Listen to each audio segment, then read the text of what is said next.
جی السلام علیکم ناظرین، آج جس سٹوری پہ ہم بات کریں گے وہ ہیں ہمارے جو کمشنر ملتان ہیں عامر کریم خان صاحب، ان کے حوالے سے انہوں نے ملتان کے حوالے سے بڑے اچھے اقدامات کیے ہیں، جیسا کہ رجسٹری برانچ کو لے کے، ملتان ایونیو کو لے کے وہیں پر چاہیں گے کہ ان کی جو نظر ہے وہ ملتان پنجاب کا ایک ڈپارٹمنٹ ہے ہاؤسنگ فاٹا، ادھر بھی ان کی توجہ دلائی جائے۔ پچھلے دنوں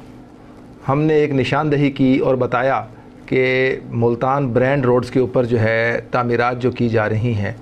وہ بغیر اپروول کے کی جا رہی ہیں، بغیر کمرشلائز جو فیسیں ہیں ان کے علاوہ کی جا رہی ہیں، ان کو پے نہیں کیا جا رہا۔ تو اس کے اوپر جو فاٹا کے اس وقت ڈائریکٹر ہیں اعجاز لطیف صاحب، بڑے آنیسٹ افسر ہیں، انہوں نے اس کے اوپر ایکشن لیا اور ڈپٹی ڈائریکٹر جو ہیں عارف اکرم صاحب اور اپنی ٹیم کو بھیجا، اور تقریباً کوئی 54 کے لگ بھگ جو ہیں وہ برینڈ روڈز کے اوپر انہوں نے جو شاپس تھیں، جو بڑے بڑے برانڈز تھے، ان کو سیل کیا۔ وہ سیل ہو گئے اور اس کے بعد ہماری جو آنریبل کورٹ ہیں، ہائی کورٹ ملتان بینچ، ان کے کہنے کے اوپر، ان کے آرڈرز کے اوپر وہ ان کو 24 جو شاپس ہیں ان کو ڈی سیل کر دیا گیا۔ 24 جو شاپس ڈی سیل ہوئی ہیں ہائی کورٹ کے آرڈر کے اوپر، اور جو باقی 30 کے لگ بھگ جو ہیں وہ جو خود سے ڈی سیل ہوئیں، یہ ایک سوالیہ نشان ہے فاٹا کی کارکردگی کے اوپر۔ وہ کیوں ڈی سیل ہوئی، اور اگر ڈی سیل ہوئیں تو کیا ڈپٹی ڈائریکٹر عارف اکرم صاحب جو ہیں انہوں نے اس کے اوپر کوئی کارروائی کی فردر آگے، ان کو کوئی نوٹسز جاری کیے، ان کے اوپر کوئی FIRs دیں؟ نہیں دیں۔ اس کی وجہ یہاں پر میں چاہوں گا کہ جو کمشنر ملتان ہے عامر کریم خان صاحب، وہ سرپرائز وزٹ فاٹا کا ہاؤسنگ کا بھی کریں، اور وہاں پر جو اس طرح کے رجسٹری برانچ جیسے عناصر بیٹھے ہیں نہ صرف ان کے خلاف کارروائی کریں، وہاں سے حکومت پنجاب کو جو ریونیو جنریٹ ہوگا وہ رجسٹری برانچ سے کہیں زیادہ ہے۔ 54 کے لگ بھگ جو شاپس سیل کی گئیں برینڈ روڈز پہ، جب ان کا ہم نے جو ڈائریکٹر ہیں اعجاز لطیف صاحب، ان سے ہماری بات ہوئی اور ہم نے پوچھا کہ ان کی طرف کتنی واجبات ہیں، تو وہ 3.25 ارب سے اوپر بن رہے تھے صرف 54 شاپس کے۔ تو کمشنر صاحب، ہماری آپ سے درخواست ہے کہ آپ فاٹا کا وزٹ کریں، وہاں پر جو کرپٹ عناصر ہیں ان کو دیکھیں، جو آپ نے بڑے اچھے اس وقت ڈائریکٹر جو لگائے ہیں اعجاز لطیف صاحب، ان کو کام کرنے دیا جائے، تاکہ کیونکہ ان کے ساتھ جو ٹیم ہے زیادہ تر وہاں پر عملہ موجود نہیں ہے، جو عملہ موجود ہے یا وہ سسپینڈ ہے یا وہ ٹرمینیٹ ہوئے ہیں نوکری سے، اور وہ کورٹ سے اسٹے لے کر وہاں پر برجمان ہے۔ اور یہ تمام تر چیزیں ہم آپ کو بتائیں گے بھی اور دکھائیں گے بھی کہ کس طرح سے جو ڈپٹی ڈائریکٹر ہیں عارف اکرم صاحب، وہ وہاں سے وہ جو سرکاری ریکارڈ ہے، خواہ وہ ممتاز آباد کا ہو،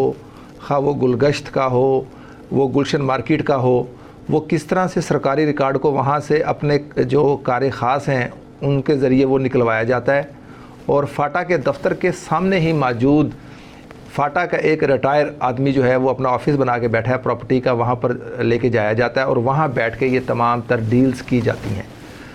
ہم یہ تمام تر ثبوت، تمام تر چیزیں اپنے ناظرین کو دکھائیں گے بھی اور بتائیں گے بھی، لیکن یہاں پر میں پھر ریکویسٹ کروں گا کمشنر ملتان عامر کریم صاحب سے کہ آپ خدارہ ایک وزٹ کریں فاٹا کا۔ فاٹا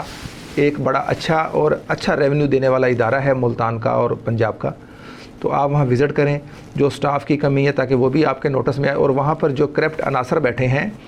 ان کی بھی نشاندہی ہو سکے، اور آپ دیکھ سکیں کہ کس طرح سے وہ اپنی سیٹس پر بیٹھ کے گورنمنٹ کے خزانے کو لاکھوں کروڑوں کا نہیں اربوں روپے کا نقصان دے رہے ہیں، کیونکہ وہ خود ہی جا کر سیل کرتے ہیں، اور اس کے بعد وہ ان کو بلا کر کس طرح سے ان کے اپنے معاملات ان کے ساتھ ڈیلنگ کرتے ہیں، اور اس کے بعد ان کو وہ ڈی سیل کروا دیتے ہیں، کیونکہ ڈی سیل کے اوپر پراپر ایک قانونی کارروائی ہونی چاہیے، جو کہ آج دن تک بالکل بھی نہیں کی گئی۔ یہ ڈپٹی ڈائریکٹر جو عارف اکرم صاحب ہیں، جب آپ ان سے ملنے جائیں، جب آپ ان سے ملیں تو آپ کو لگے گا کہ یہ دنیا کے پہلے اور آخری آنیسٹ افسر ہیں، لیکن وہ آپ نے کہاوت سنی ہوگی، وہ اپنی زبان سے میں الفاظ استعمال نہیں کرنا چاہ رہا کیونکہ یہ اچھا نہیں لگتا، لیکن یہ ان کو سوچنا چاہیے عارف اکرم صاحب کو کہ آپ کے اوپر جو ذمہ داری ہے ڈپٹی ڈائریکٹر کی، آپ اس کو احسن طریقے سے نبھائیں. آپ سے ایک اچھا سیلری لے رہے ہیں اس ادارے سے، نہ کہ آپ اس ادارے کی برائیاں کریں آنے والوں سے. اور جو لوگ ہیں جن کو آپ جا کر دن میں سیل کرتے ہیں جن کی پراپرٹیز، اور ان کو دفتر میں بلا کے ان سے معاملات اپنے طے کر کے ان سے رشوت لے کر، اور آپ ان کو دوبارہ ڈی سیل. اگر آپ کو لگتا ہے کہ یہ ساری چیزیں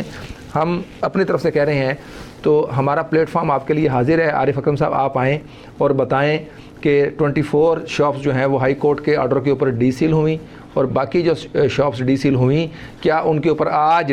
ٹل ڈیٹ تک آپ نے کوئی کارروائی کی، کوئی ایف آئی آر دی؟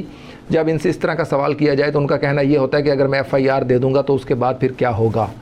تو جب ادارے کے افسران اس طرح کی باتیں کریں گے تو پھر وہ ادارے کیسے اپنے کام کریں گے اور ادارے کے لوگ باقی کیسے کام کریں گے؟ تو اپنی نئے ویلاگ کے ساتھ بہت جلد دوبارہ ملاقات ہوگی. اپنے میزبان کو اجازت دیجیے. اللہ نے کے بعد.